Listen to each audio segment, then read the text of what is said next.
Bom, hoje a gente vai passar a indústria do vidro e vai verificar que é um processo que tem algumas semelhanças com o processo cerâmico. Eu gosto sempre de comparar esses métodos. E se vocês tiverem oportunidade de também estudarem a indústria cimentícia, também é bem interessante para verificarmos a natureza dos processos térmicos, as semelhanças que a gente pode encontrar tanto na indústria siderúrgica, indústria do cimento, indústria do vidro, indústria da cerâmica. Nós vemos que, diferentemente do que nós acompanhamos para processos orgânicos, em processos inorgânicos tem muitas semelhanças, muitos fatores que se repetem. Claro, com matérias-primas que vão ser diferentes, com controle de temperatura, vários fatores vão se diferenciar, mas existem muitos pontos em comum.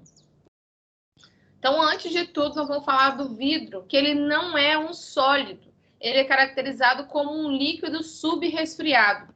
Nós podemos observar que o líquido ele tem um conjunto de moléculas que estão desorganizados.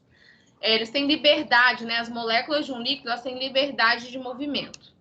Num sólido cristalino, eu tenho uma estrutura organizada de longo alcance. Então, aqui representado pela terceira figura. O vidro ele tem propriedades intermediárias. Ela nem tem tanta liberdade como num líquido normal, mas também não tem a organização de um sistema cristalino. Por isso a gente diz que o vidro é um líquido subresfriado. Se ele é um líquido, gente, significa que ele tem viscosidade.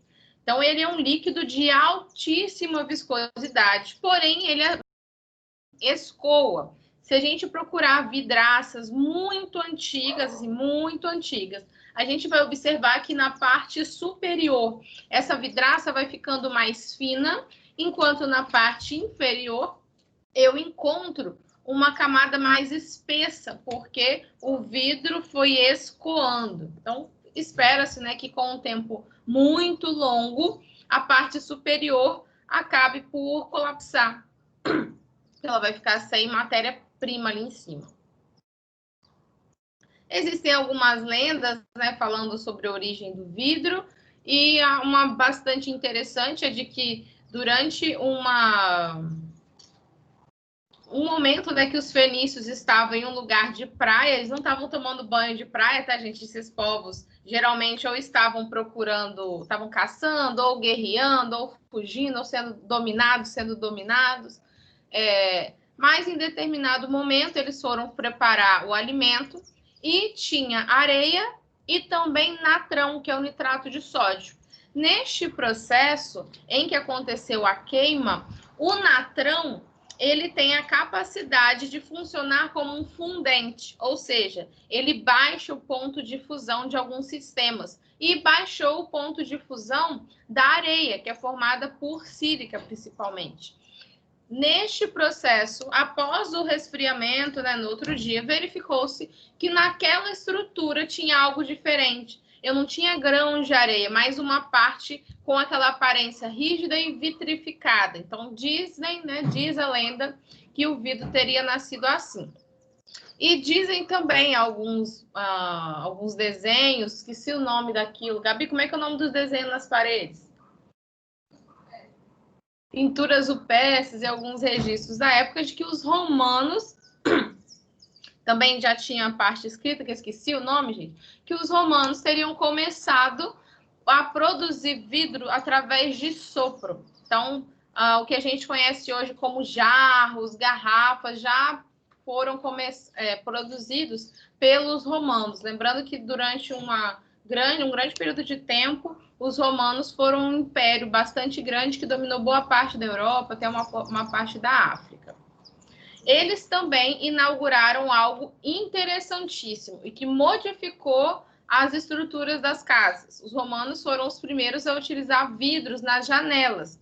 Isso propicia que eu tenha, durante maior parte do tempo, entrada de iluminação direta, né, externa para interna, facilitando o dia a dia dentro das residências, dentro dos edifícios. Quando eu penso na composição do vidro, o componente majoritário é a sílica, que é o dióxido de silício. A função dele é de vitrificação, que é dar esse aspecto que a gente conhece para o vidro, de rigidez e essa transparência, esse brilho. Aí nós fazemos o uso de alguns aditivos, cada qual com a sua função. O óxido de sódio é utilizado principalmente como fundente. O óxido de cálcio tem função principal de promover estabilidade para o vidro. Por quê? Quando eu faço a adição do óxido de sódio, o óxido é bastante solúvel. Então, os vidros que têm mais óxido de sódio, eles são um pouco mais moles, mais solúveis. Enquanto com o óxido de cálcio, ele tem maior estabilidade por conta da menor solubilidade desse óxido. O óxido de magnésio pode ser adicionado para conferir maior resistência mecânica a impactos, choques. O óxido de alumínio também pode trazer maior resistência e o potássio pode ser adicionado também para trazer estabilidade.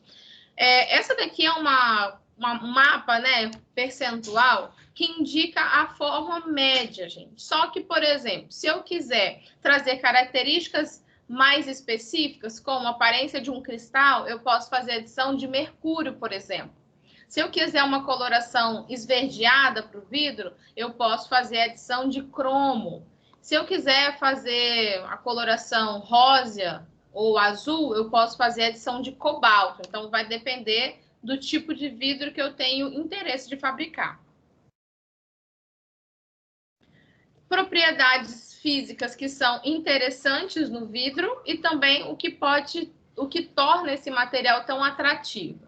Primeira propriedade física, a dilatação térmica do vidro é muito baixa, o que é ideal, já que em muitos meios em que ele é usado, ele está exposto a variações de temperatura.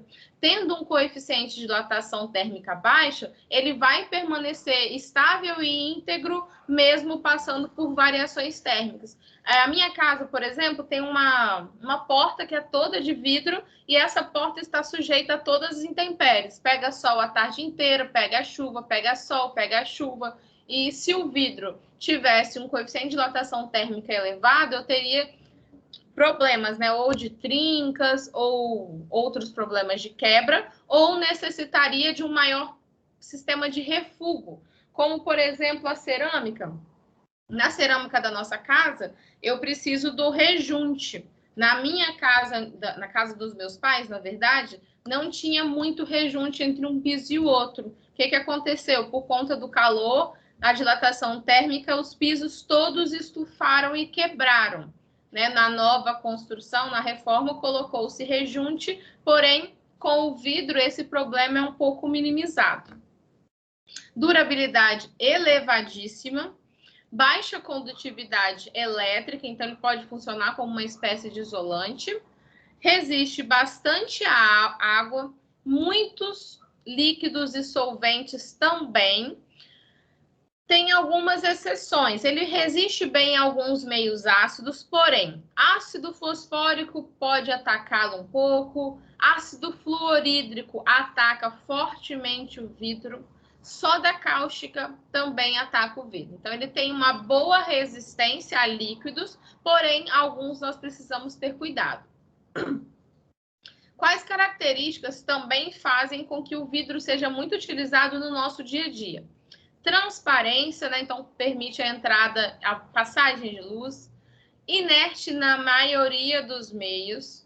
Prático, versátil, reutilizável, reciclável, higiênico, impermeável e retornável. Então, o vidro coloca, né, concentra em si várias características muito positivas, fazendo com que a aplicabilidade dele seja imensa.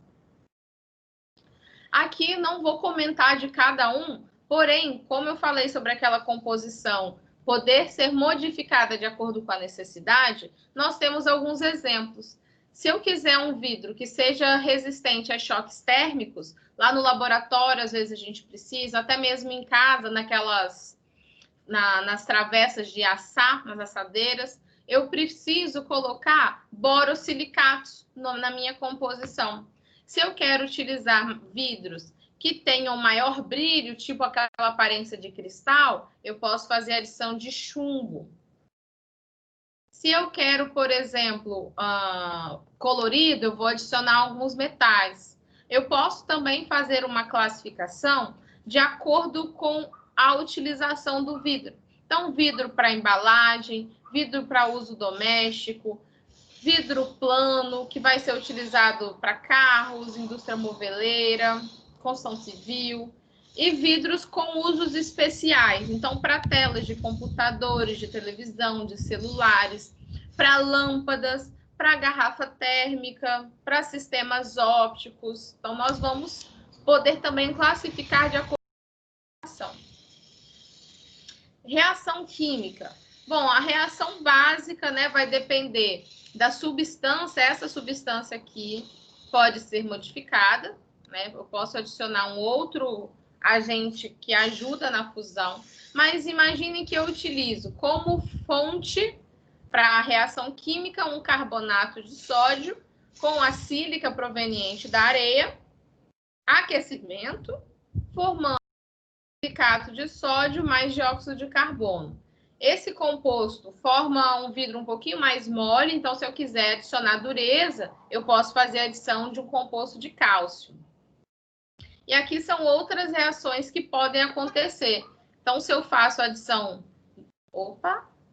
Gente, o que eu fiz aqui?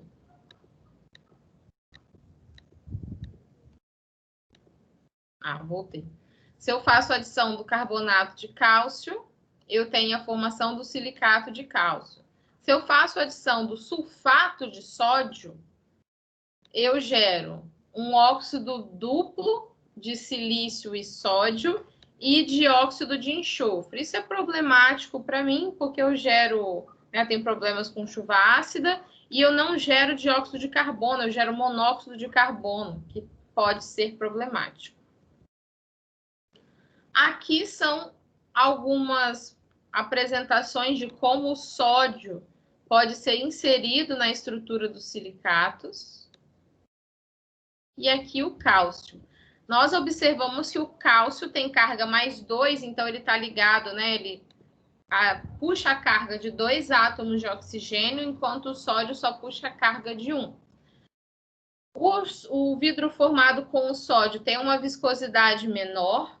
Eu consigo fazer esse vidro uma temperatura mais baixa, então tem economia de energia, e a solubilidade dele é maior. Enquanto o cálcio, ele traz um pouquinho mais de gasto energético e não baixa tanto a temperatura de fusão como o sódio, porém ele prepara um material com uma solubilidade um pouco menor. Então, aqui, produção de vidro desde os antigos até os artesãos. Aqui é em fábrica, né? Mas hoje nós temos muitos artesãos fabricando vidro dessa maneira, por sopro. A cadeia produtiva, ela tem início na extração de minerais. Aqui a gente vai ter os minerais não ferrosos. Depois, fabricação dos vidros nas usinas chamadas usinas de base. E depois, transformação de vidros.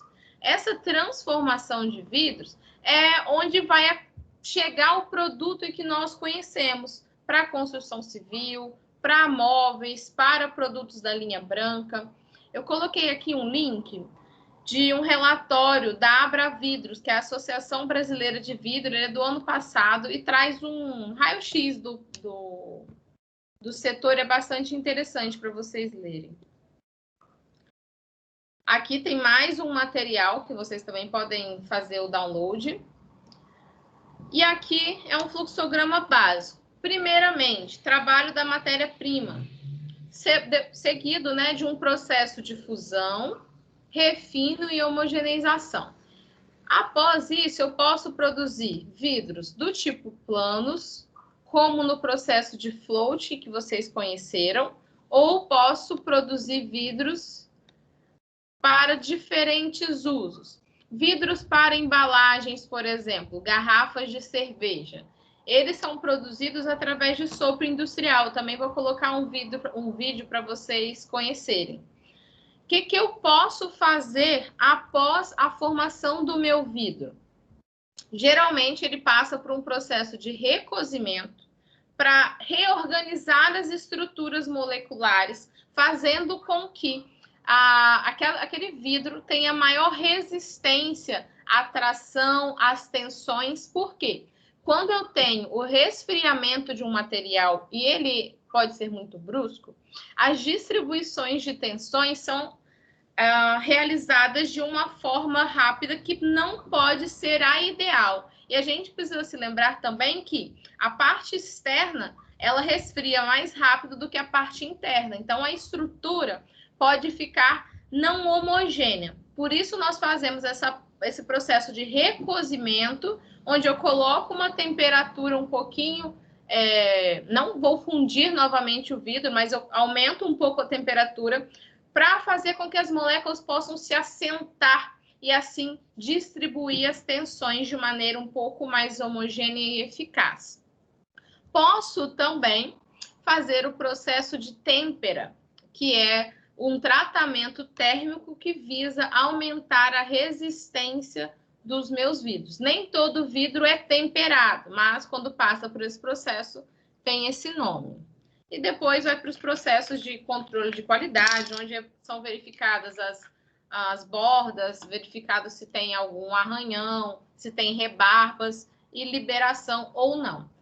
Aqueles vidros que não são liberados voltam para o início do processo, uma vez que o vidro ele é praticamente reciclável infinitamente.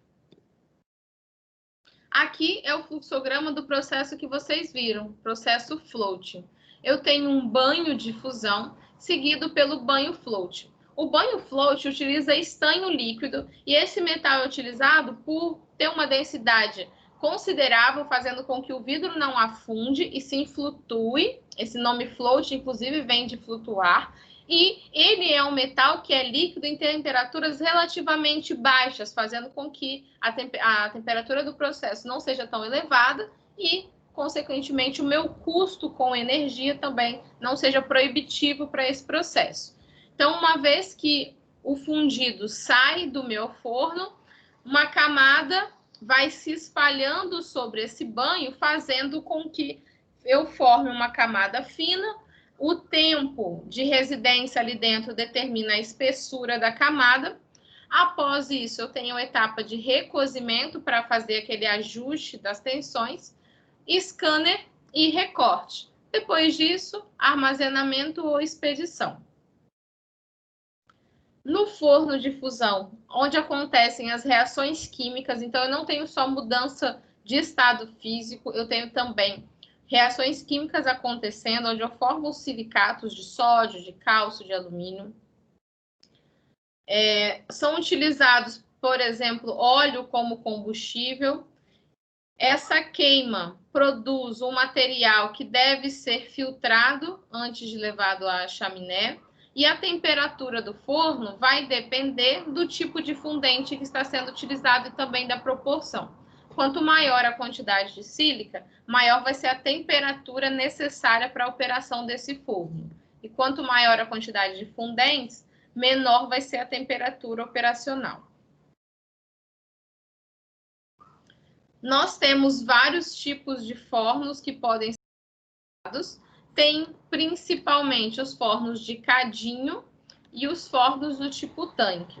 O material que compõe o forno precisa ser resistente a altas temperaturas. Então, vocês devem se lembrar que lá no laboratório, nós temos cadinhos para serem utilizados dentro dos tanques de mufla. Dos fornos de mufla. Vocês lembram da mufla que tem lá no laboratório? É um forno enorme por fora, só que quando a gente abre é bem estreito. Eu tenho, na verdade, uma espessa camada de isolantes, né, de isolamento térmico. Vocês já chegaram a operar a mufla?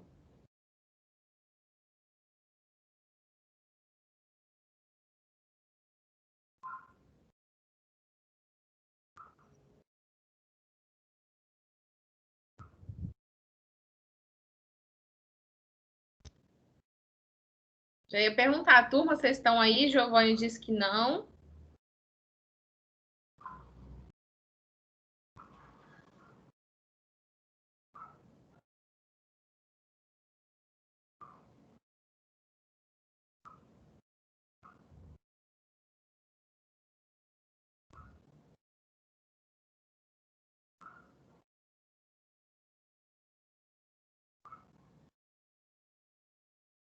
Giovanni tá velho, gente. No IFES ele acha que usou, mas não lembra. Gente, ele tem uma memória de... Nossa, não vou falar nada não, porque a minha memória tá super falha hoje. Mas tem até uma brincadeira. Tem a memória de elefante, que é muito boa, e tem a memória do outro bicho, que é muito ruim. Eu ia falar do Giovanni, mas, né, parece que a minha também não tá essas mil maravilhas, não.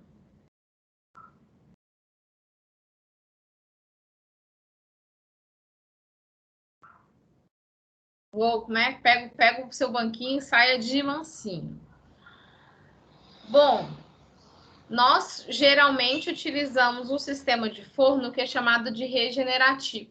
Nesse forno existem dois ciclos operacionais que têm duas câmeras de regeneração. Dessa forma, eu consigo economizar energia e aproveitar o calor fornecido em cada sistema de operação, em cada ciclo. Isso faz com que o meu custo térmico diminua e é bastante importante para o nosso sistema. Eu posso utilizar, além do óleo, um gás combustível. E geralmente os gases têm maior interesse porque contém uma menor quantidade de impurezas. Lembrando que quanto mais impurezas, maior vai ser a minha necessidade da fumaça gerada. Os vidros, né, precisam, depois de ser fundidos, ser formados, passar por um processo de conformação. Nós vimos o banho floating, porém, eu posso também formar chapas através do processo de laminação, onde eu tenho rolos que vão girando cada um num sentido. Eu estou tentando colocar a mão aqui, cada um num sentido. E esse processo faz com que o vidro acabe se espalhando e formando as chapas, assim como no banho de estanho. E se eu quiser fazer garrafas ou outros sistemas, como por exemplo uma tigela? Bom, se eu quiser fazer garrafas, eu vou usar os sistemas de sopro e extrusão. Observem aqui nessa figura que eu tenho uma extrusora, um molde vazado. Então, através dessa extrusora, vai vir somente a quantidade necessária para gerar uma garrafa. A quantidade necessária vai pingar dentro do molde, que a este ponto já está fechado. E pensem que o vidro ele é bastante viscoso. Então, vai caindo essa gota lentamente. Aí, o que acontece? É feita a injeção de ar de forma que faça com que esse vidro líquido, essa gota, se espalhe até a superfície interna do molde. Aí, uma vez que ele já está com certa rigidez, não está duro ainda, mas já está com certa rigidez, eu abro o molde e passo depois por um processo de resfriamento, que pode ser a ar ou pode ser a água, formando as garrafas da maneira que a gente conhece. Outro sistema que pode ser utilizado é aqui o artesanal. Eu aconselho vocês a procurarem no YouTube, se vocês não conhecerem. É muito bonito o processo de forjamento do vidro manualmente, através de sopro. É bem interessante e é uma técnica muito antiga, né, milenar. Eu posso também utilizar os moldes com prensa. Então, eu coloco a gota e prenso, coloco a pressão suficiente, fazendo com que a gota se espalhe ao redor daquele molde.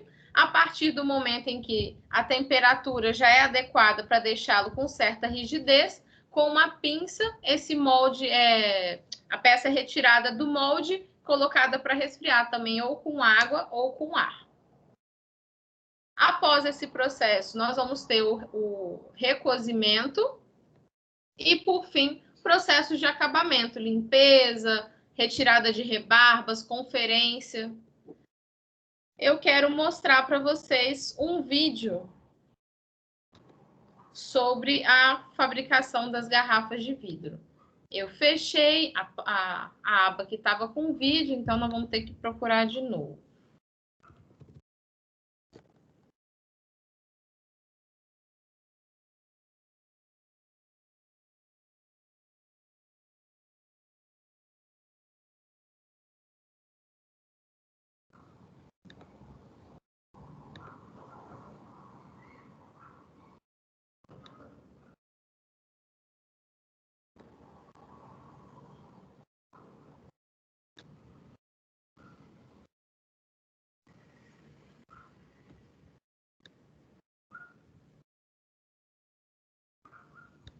Gente, o vídeo que eu gosto de colocar é um vídeo da cerveja. Não tô achando.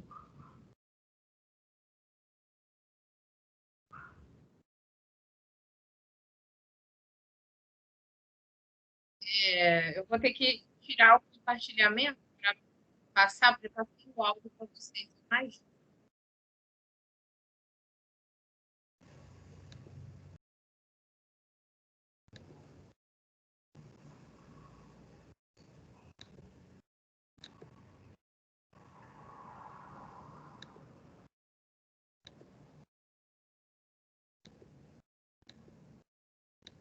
não, esse daqui não é o vídeo que eu quero, gente.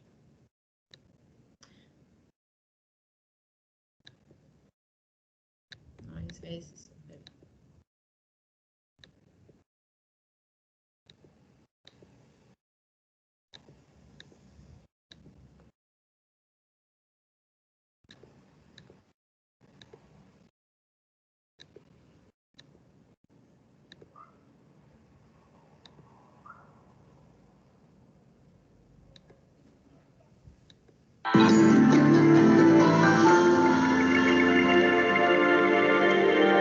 Não sei se vocês reconhecem essa outra garrafa. Tudo começa aqui.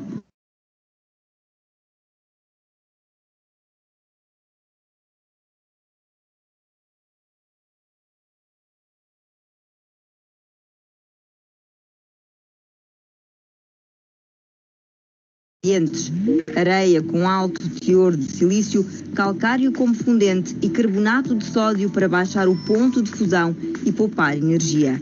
Os ingredientes são armazenados nos silos e mais tarde misturados. A massa que daí resulta é conduzida através de uma rede de transportadores e introduzida no forno. Uma vez no forno, a massa vítrea é fundida a uma temperatura de 1500 a 1600 graus centígrados. O vidro, em estado líquido, circula pelos canais refratários para a linha de produção.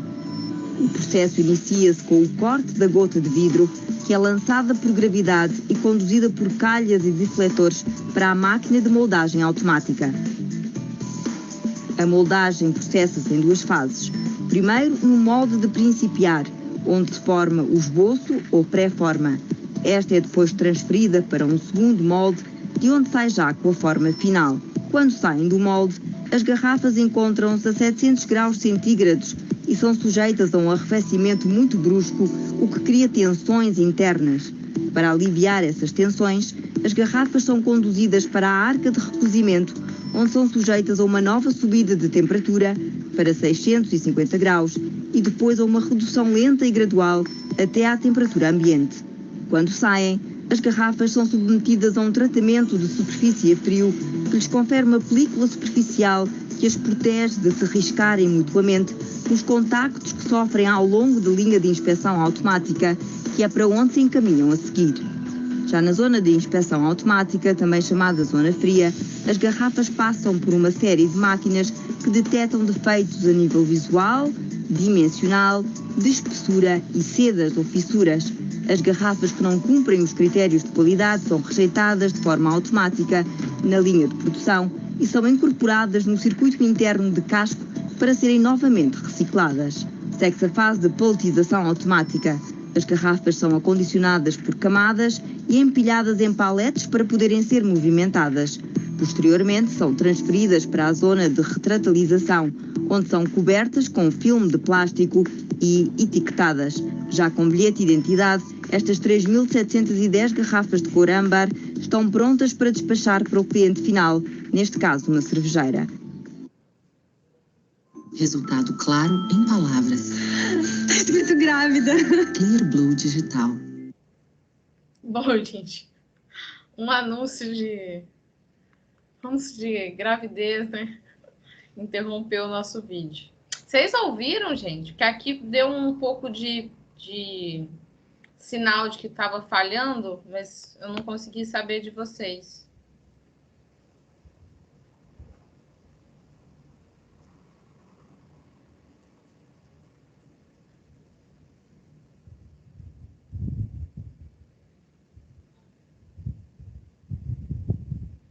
Ah, tá. Agora eu consegui achar aqui no meu celular o vídeo que eu quero que vocês assistam depois. Ele é bem mais detalhado, bem mais... mostra o processo do molde. Por isso que eu não estava achando aqui, eu tinha olhado só no celular. Vou colocar aqui no chat.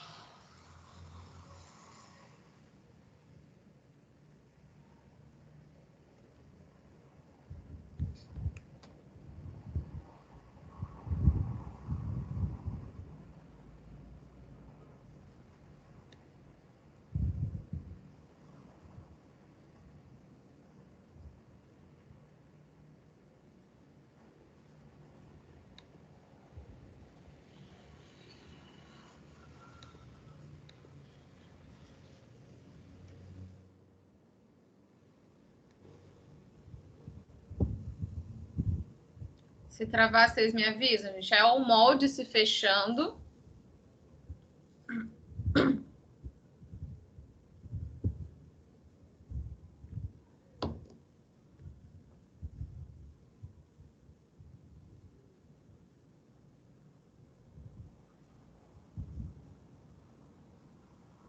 A gota que eu falei com vocês.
Por cima vai ser feita a injeção de ar.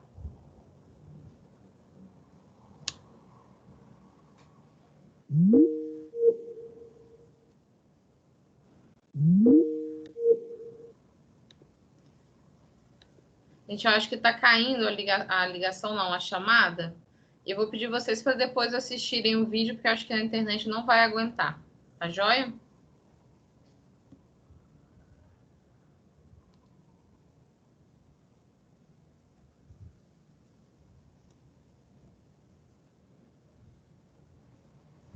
Chateada.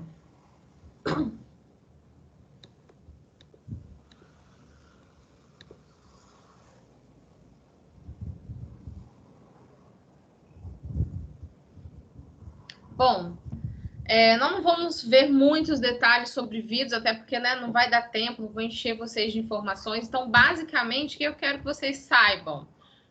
A base do processo de produção do vidro se concentra em preparo da matéria-prima, que a gente tem que tomar esse cuidado. Claro que não vou dar um enfoque que nós demos na indústria siderúrgica, porque o preparo da matéria-prima lá era muito mais detalhista, né? Eu tinha que fazer a sinterização, a coqueificação. Aqui não, são preparos de matéria-prima mais simples, que envolvem controle de granulometria, mistura, retirada de impurezas. Mas, após isso, eu tenho o sistema de mistura, o sistema de forno, e depois fusão. Nessa fusão também acontecem reações químicas. Eu tenho entrada de combustível, que pode ser óleo ou gás, entrada do comburente, que pode ser oxigênio ou ar que contém oxigênio, e energia elétrica. Nesse processo, eu gero fumaça que deve ser devidamente tratada. Depois disso, eu posso passar por processo de afinagem ou homogeneização, dependendo do vidro que será produzido. Aqui, eu vou para a conformação. A conformação pode ser banho float, laminação, sopro, molde. Vai depender do tipo de produto que eu estou interessada. Teve quebra, teve produto que não se encaixou, vão gerar cacos. E esses cacos voltam como matéria-prima, uma vez que o vidro ele pode ser reciclado. Depois de conformado, fazemos o processo de recozimento ou, caso seja necessário, o processo de têmpera. Controle de qualidade, embalagem, armazenamento e expedição. O controle de qualidade vai depender do tipo de vidro que está sendo gerado. Então, os parâmetros, porosidade, rugosidade, grau de transparência, característica das extremidades, isso tudo vai ser verificado de acordo com a característica do vidro, do produto final. Aqui no Brasil, nós temos necessidade de utilizar vidros especiais em alguns tipos de situações. São chamados de vidros de segurança, que podem ser os vidros temperados, laminados ou os vidros aramados. Eles são utilizados, por exemplo, em telhados, em clarabóias, quando utilizamos em pisos, parapeitos, ou seja, em ambientes onde a condição de fragilidade, porque o vidro é muito interessante, porém ele é altamente quebradiço. E em certas situações eu não posso utilizar vidros com essas características de fragilidade, ser quebradiço. Esse slide ficou fora do lugar, não sei o que aconteceu. Reciclagem do vidro, esses dados estão bem antigos, eu não consegui dados mais novos, eu preciso procurar, mas nós temos uma porcentagem de reciclagem do vidro até razoável. Não é 100%, mas considerando para outros materiais não é tão ruim, mas está bem longe dos países nórdicos. Para reciclagem, né, uma informação a fim de curiosidade, tem materiais que podem ser reciclados e materiais que não podem ser reciclados. Então, os cristais que contêm mercúrio, que contêm chumbo, perdão, não podem ser reciclados. Alguns vidros laminados não podem ser reciclados, vidros de lâmpadas, espelhos que contêm prata, alguns pirex. Então, geralmente, isso daqui não pode ser reciclado. Galera do lado de cá, geralmente está no grupo amplamente aceito. Cadeia da reciclagem. Eu consumo o vidro, depois do seu tempo de vida útil ele vai para a coleta seletiva. Da coleta seletiva tem o processo de limpeza, separação, seleção do que pode ou não ser reciclado. Depois eu faço a preparação de cacos, né, em menor quantidade, eles são enquadrados como matérias-primas. Lá na indústria, eles são adicionados às matérias-primas originais, que seriam a sílica, o carbonato de sódio, o carbonato de cálcio. Então, eles se enquadram como uma matéria-prima. Entra no processo fabril normalmente, sem necessidade de mais adaptações, passam por o processo de fusão, conformação, envase e vão gerar novas embalagens, que serão distribuídas, novamente consumidas e assim sucessivamente. Aqui na Abvidro tem algumas ilustrações e informações bastante interessantes também a respeito do vidro. Eu deixei o link para caso vocês queiram procurar. É um site bem legal. A parte de conteúdo que eu gostaria de passar, a gente finalizou. Só que existe uma atividade avaliativa ainda que falta, e como eu sei que tem prova semana que vem, eu não queria deixá-los sobrecarregados. Então, enxuguei um pouco o material de vidros para essa última meia hora de aula ser utilizada por vocês para desenvolvimento da atividade avaliativa da próxima semana. O que vocês acham?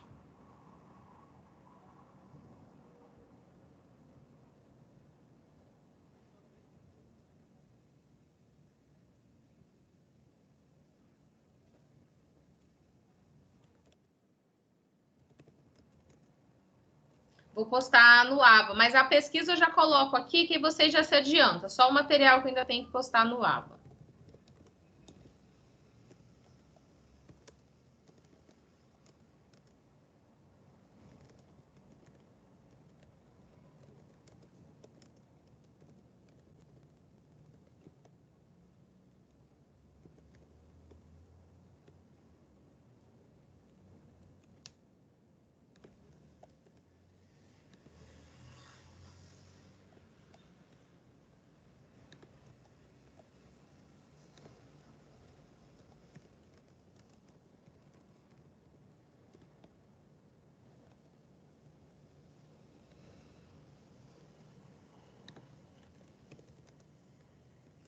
Vai ser em grupo também. Isso, Matheus, para entregar no dia da prova. Mas aí hoje vocês já podem começar. Parte 1, sobre vidros de segurança. O que são, como são fabricados, quais as aplicações. E a parte 2, eu quero saber sobre impactos ambientais da indústria do vidro. A gente falou do uso de água em algumas partes. Não é para fazer um TCC, tá, gente? Esse trabalho, no máximo, 3, 4 páginas. Não precisa mais do que isso, não, tá? Então, vidros de segurança, o que são, como são fabricados e quais as aplicações, e são aqueles 3: vidros temperados, vidros laminados e vidros aramados. E a segunda parte, impactos ambientais da indústria do vidro, principalmente falando da parte de pó, de sílica, água, mas é uma pesquisa mais curta, ok? No máximo, estourando 4 páginas.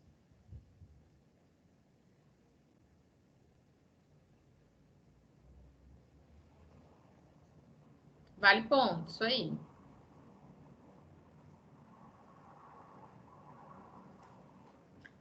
Aí uma das perguntas da prova vai ter a ver com essa pesquisa. Então, quem fizer uma pesquisa bem feita já vai chegar na prova com a resposta na ponta da língua.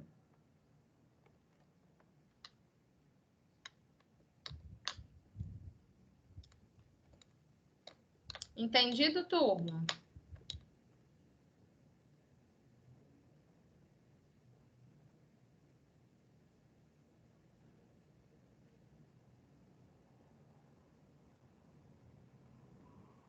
Eu vou ficar aqui no Teams, tá?